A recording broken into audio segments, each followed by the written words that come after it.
Back to my channel. This is Darian with Darian the Dev. Got a lot with me, and we're back for our recap of week 6 through 10 for the Career Progression Bootcamp. So thank y'all for tuning in.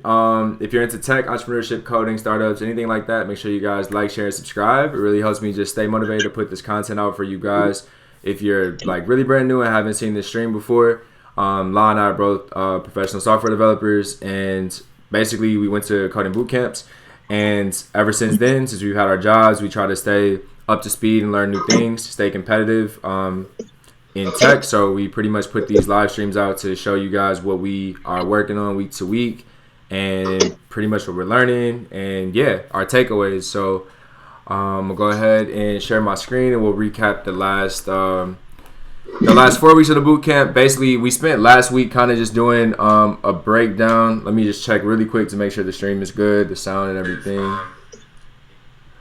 Yep. So we spent last week just going over kind of the first 5 weeks just to do some quick like recap. So we're gonna do the same thing this week, and then next week we'll get back into kind of the second half of the curriculum for the year. So I'm gonna go ahead and share. So should be able to see my screen now and bring over our slides.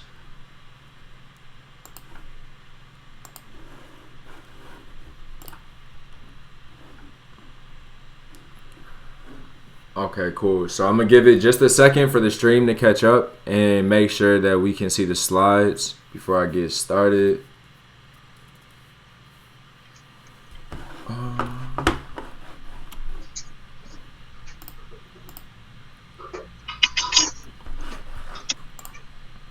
Okay, cool. All right, so career progression bootcamp. I just realized I put career progress bootcamp, career progression bootcamp. This is week 6 through 10. So starting in week 6, we covered design patterns and operating systems. So I'll be starting off with the design patterns. So basically a design pattern is a tested solution to a standard programming problem. So as you guys start developing more software or creating more apps, you'll start seeing that we have the same things that we need to do, the same obstacles, tasks, whatever you want to call it. So for example, logging in, creating users, all these things are like very repetitive processes that we'll run into a lot as we develop more and more apps. So design patterns are already solutions basically to any obstacles that we have to constantly run into while we're developing software. So there's design patterns for any number of things, but basically there's 3 main categories or 3 main types of design patterns. So they're behavioral, creational, and structural. And just to do some like quick overview stuff. So behavioral design patterns are concerned with algorithms and the assignment of responsibilities between objects. And if you guys are seeing me look back and forth, I got my other notes on this other screen. So a couple examples of behavioral design patterns are the observer pattern and the chain of responsibility pattern. So feel free to look that up kind of separately. The next one is going to be creational design patterns. And so in a creational design pattern, obviously, this is handling how we create objects. So they're design patterns that basically make the way our system uses processing power and everything to create objects within our application. It makes it a lot more efficient. And then there's also structural design patterns, which explain how to assemble objects and classes into larger structures while keeping the structures flexible and efficient. So again, design patterns typically are used to be more efficient with our resources on our machine. So that's one reason why you want to use design patterns, as well as like readability for other people. So this is really high level. I guess the important takeaways for the beginning entry level design pattern stuff. Design patterns come with time from what I hear. I don't use a ton of design patterns, to be completely honest, which is why I wanted to read more about them during our boot camp and just understand more about them and practice them more. Because from what I hear from other software developers or more senior developers is that these come with time. So as you continue to basically write a ton of code over and over and over again, eventually you'll look for more efficient ways to do these things, and design patterns usually will be, where you end up. All right, so I'll pass it over to La for operating systems. Yeesh. Got to me fast. Oh, my bad. I probably should have made sure you were ready. I couldn't see you. Yeah, hold on. Here. 1 second, guys. I'm here. Operating systems. Do I see your screen? No, still behind with your screen a little bit. Oh, yep. It might. It just switched on the stream. Got it. All right, so this week it seems like I talked about operating systems.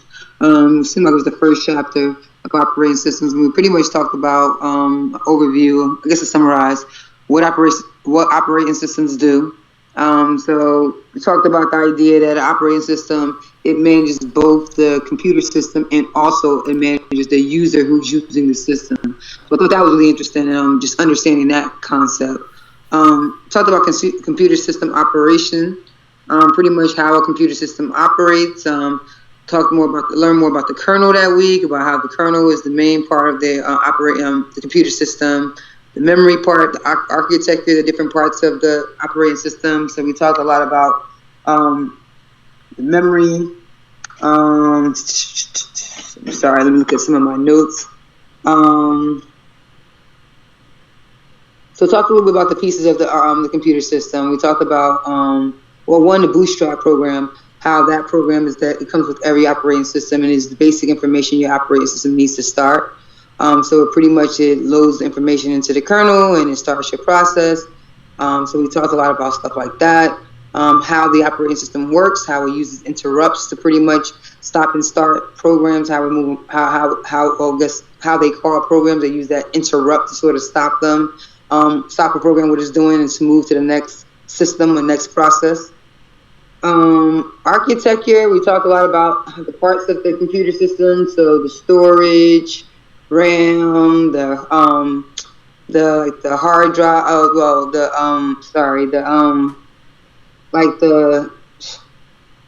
the screen, the peripherals, the screen, the mouse, and stuff like that. So we talked about all the pieces of the computer, the input-output structures, how that sort of makes up the operating system, and how the operating system is responsible for managing all those pieces. I'll look back to your screen. The services the operating system offered, we went through some of those things. Some services.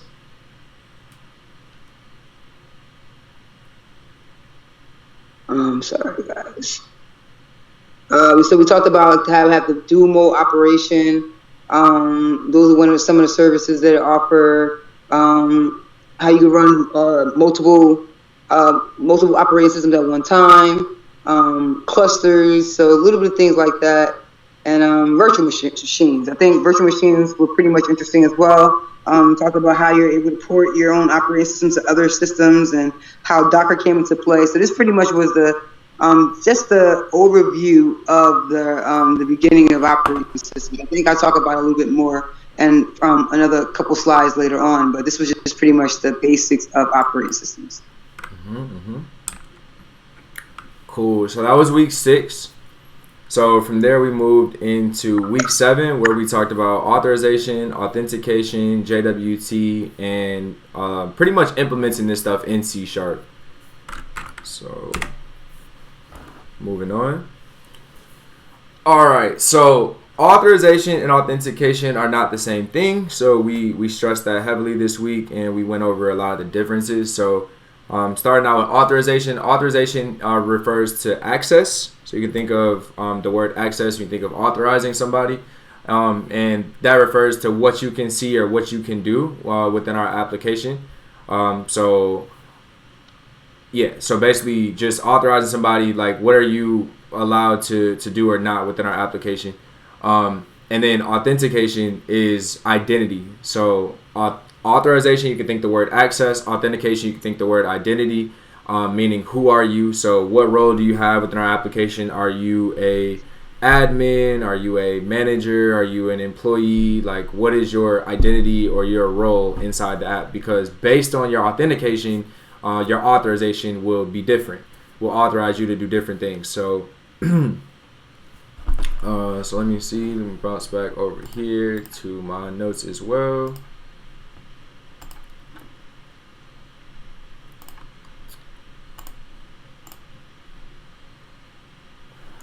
Okay, so we have different types of authentication, and in this case, we'll talk about real quick single factor, two factor, and multi-factor authentication.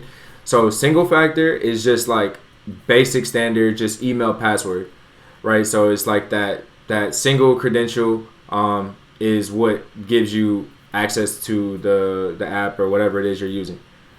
Then you have two-factor, which could be like email password plus some sort of like PIN number, like a 4-digit PIN number. I think of something like maybe a bank, like a banking account, or something like that. Something, or maybe a government account if you're doing something like with your social security number or something like that. Anything that involves like a lot of additional security is where you would see additional steps on top of just email and password. And then multi-factor is where things get even more insane. So you've got like fingerprints, you got facial recognition.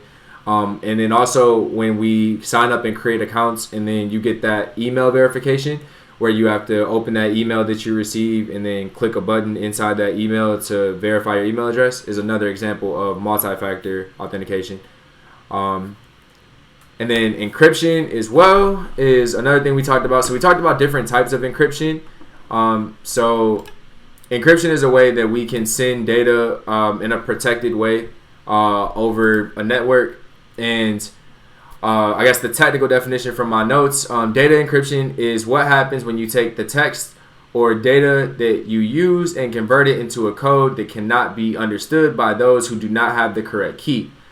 And so basically that's another way of just saying that we can safely send things back and forth by encrypting it. And again, there's different types of encryption that are stronger or weaker than others.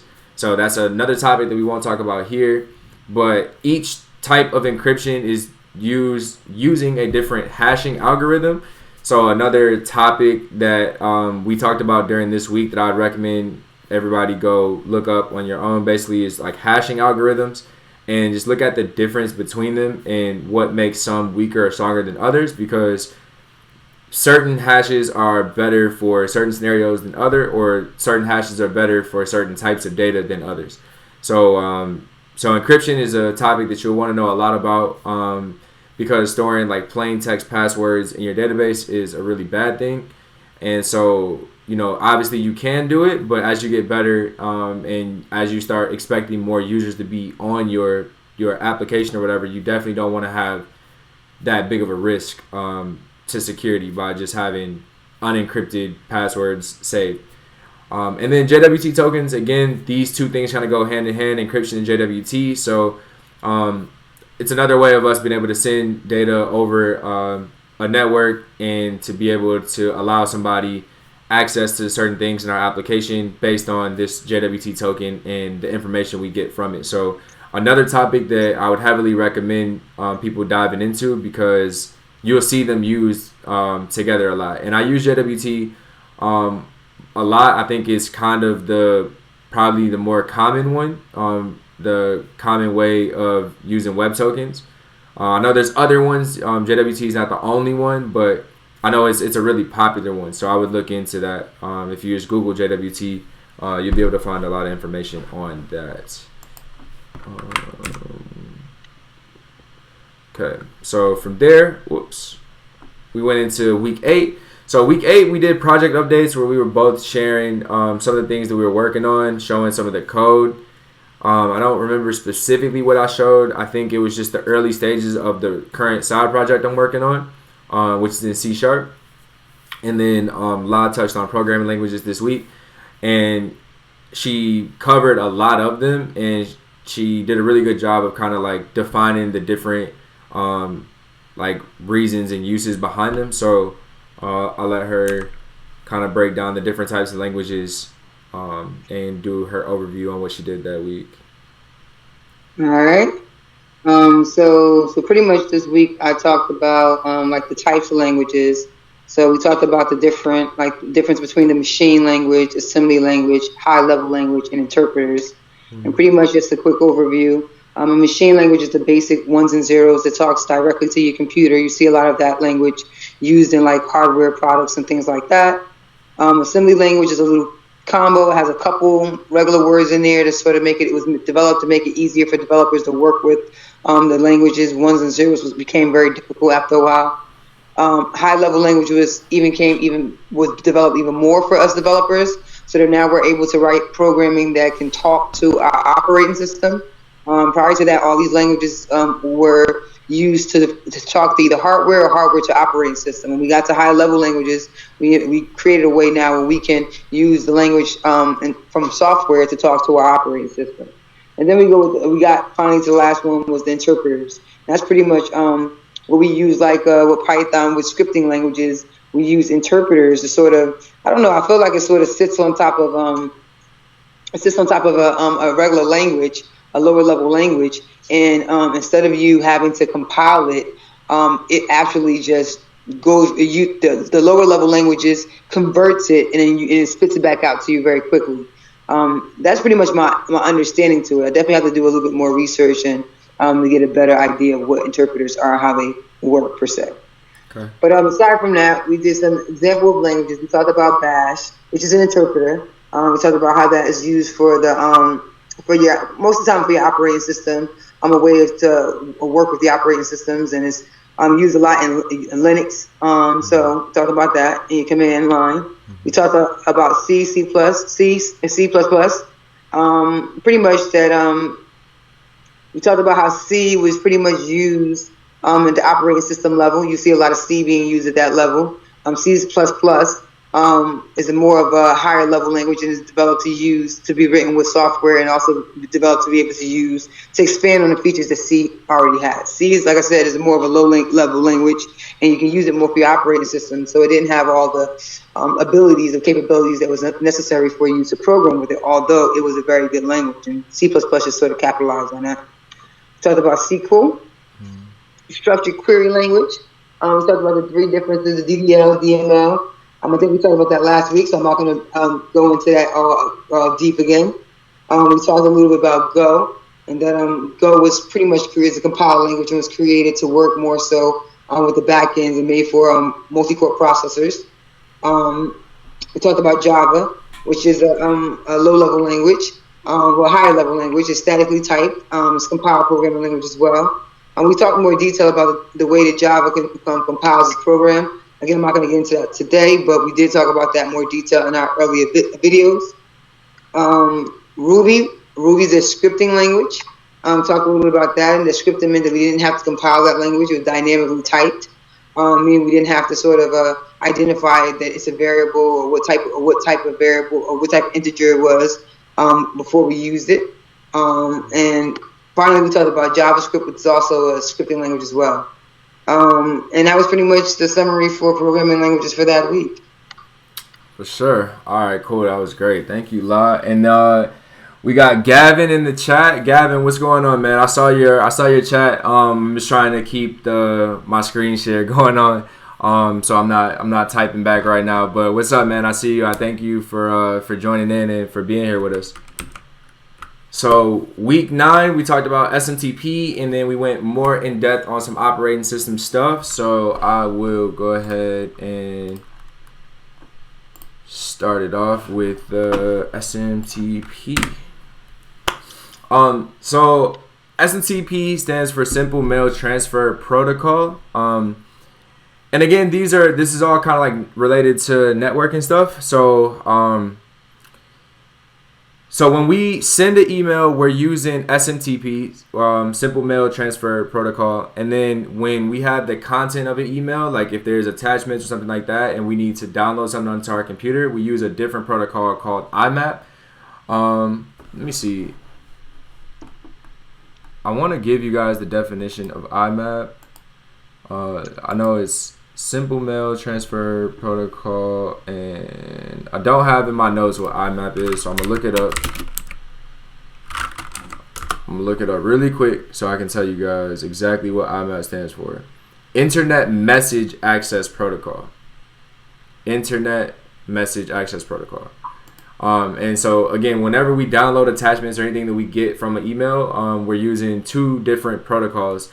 So again, this is related to, like I said, like kind of networking stuff. So we have different servers for different things, which we spent a lot of time talking about servers in this week too, and the difference between just a typical like HTTPS server and email server. So again, I think it's important to know the differences between just typical HTTPS servers and how the email servers work, because again, when you start developing stuff, you have to use different things. So for example, MailKit in C# is like a package that allows us to send emails really simply and easy using SMTP. But it has the code already written to set up its own SMTP client and all that good stuff. Like that code is already taken care of for you. So most languages have some sort of package or something like library that you can use that makes SMTP really simple to achieve, where you can send emails from within your application. And there's also a lot of other stuff like Twilio and a bunch of other plugins or APIs that you can use to send other things like text messages, notifications, like all types of stuff. So there's these different protocols that allow us to send, different types of notifications to our users, whether it be email, like I said, text messages, all these different things are different ways of sending things over different protocols. And so for particular email this week, we talked about SMTP. So yeah, I would definitely recommend looking into that. I know there's other ways to send emails. You don't have to use SMTP, but this is the most basic and entry-level way.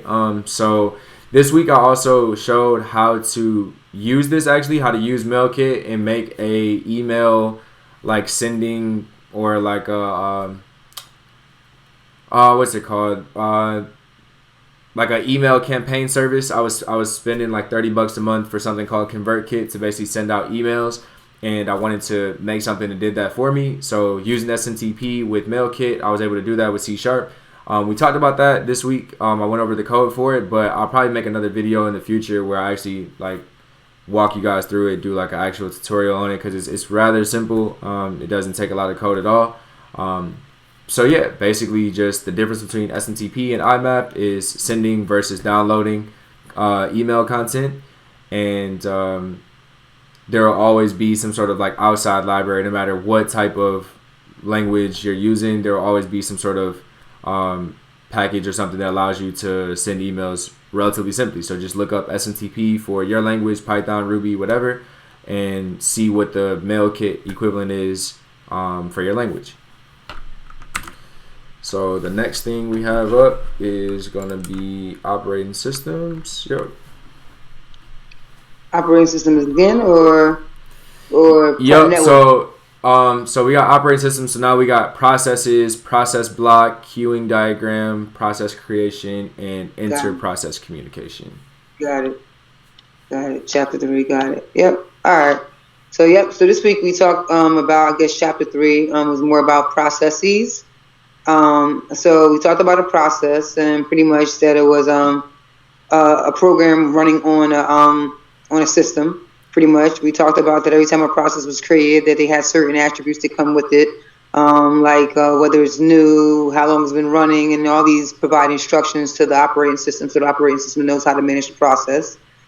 Talked about process blocks, and again, that has the state. We talked about the process state I just spoke about just now. Has the things like we talked about the program counter, registers, and things like that, and how all that works together to manage the process and each process on your system. All the active processes in your system. Talked about how processes are scheduled and how they're stored or represented as a doubly linked list and stored in a queue. So we talked about that. So every time that you have a new process, something happen in your system, again, everything is in a queue, first come, first serve, and it goes in that order.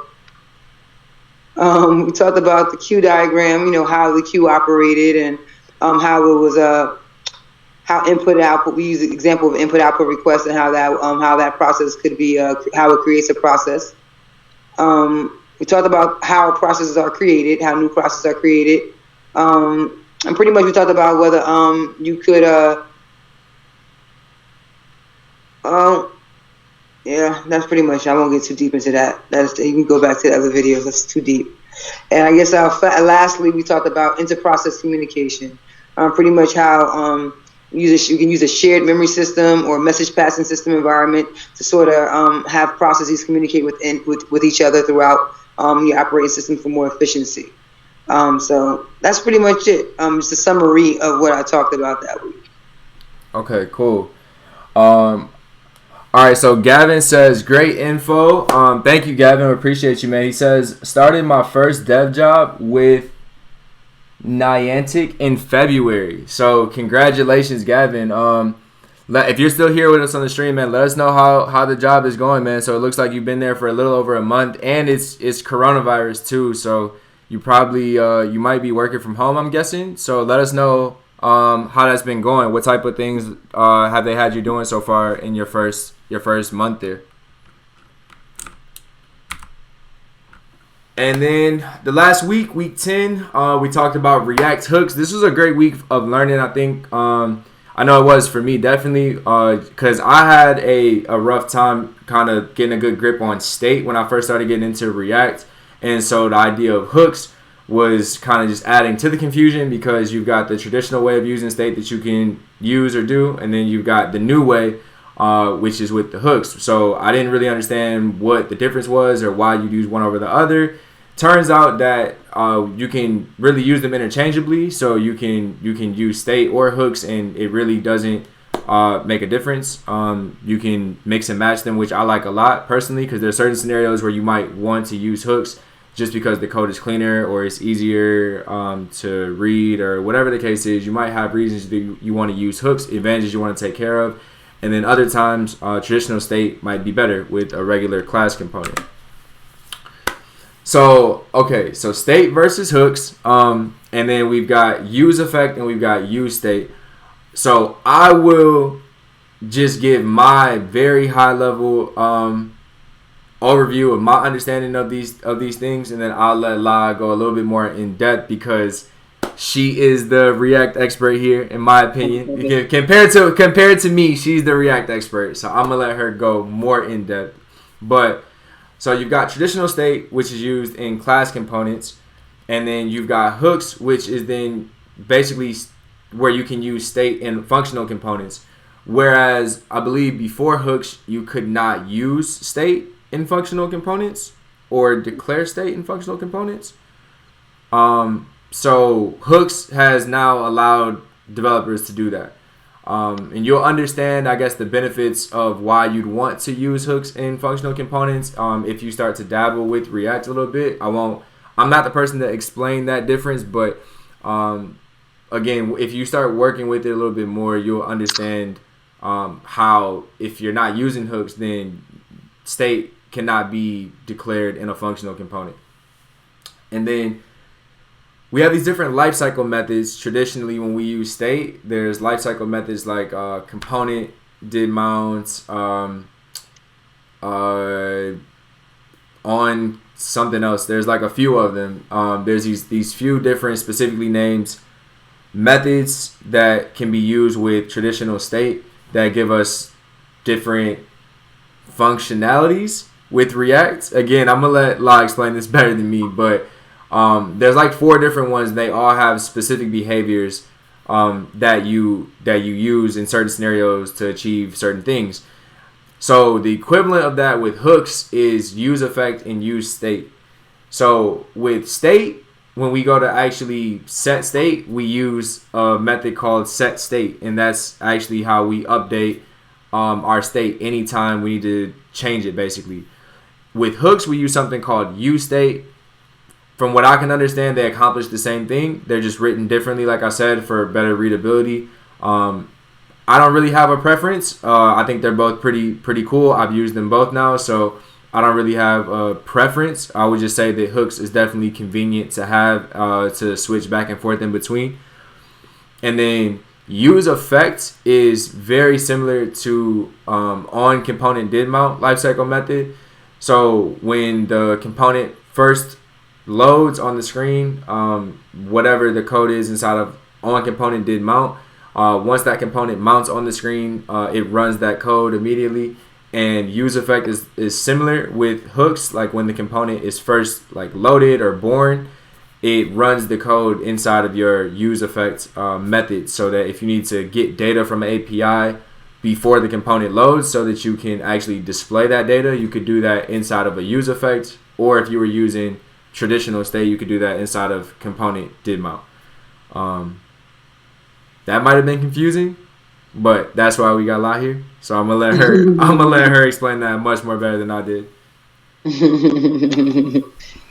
All right, so yeah, we did hooks this week.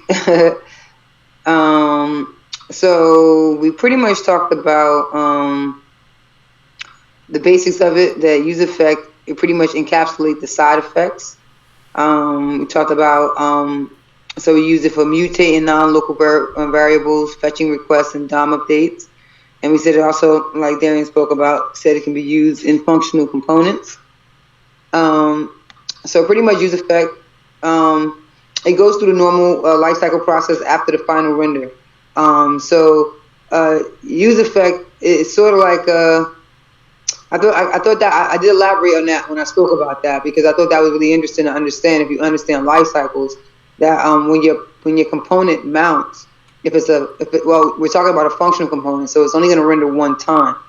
But so we're saying what use effect is that's going to happen after that render. So after that render happens, that's when use effect is going to go ahead and do whatever it was supposed to do. And based on how you use effect determines how often that render can happen.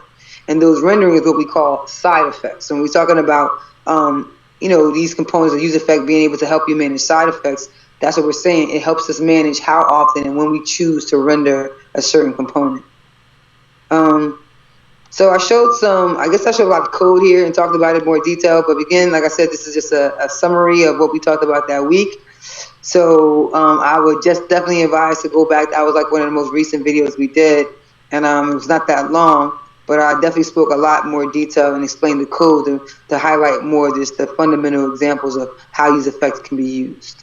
And that was pretty much it. Okay, cool. So yeah, that kind of summarizes week 10 for us. Let me stop the screen share.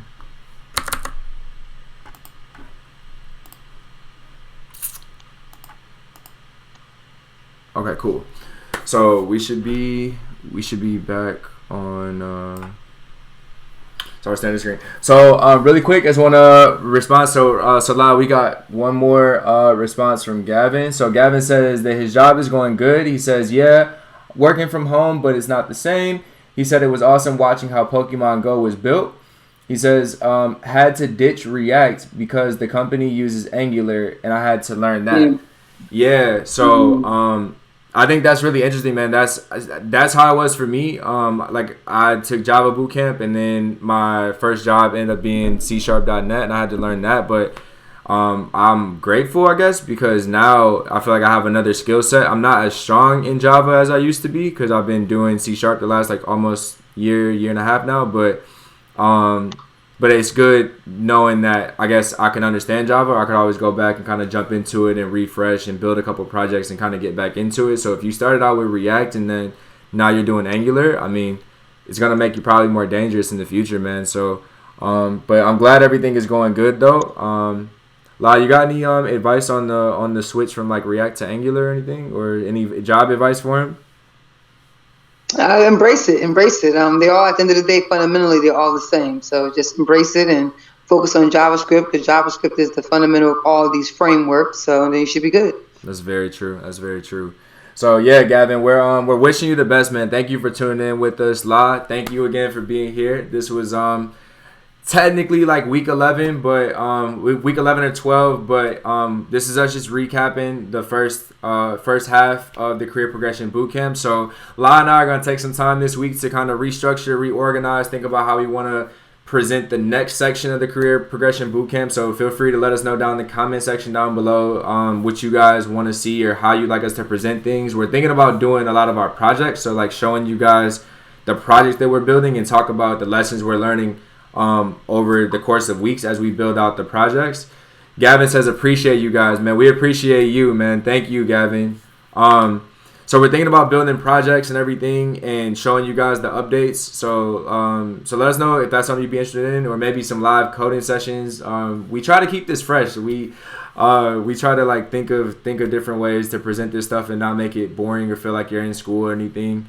How long is the boot camp? We're trying to go all year, man. Honestly, this is something that is good for us.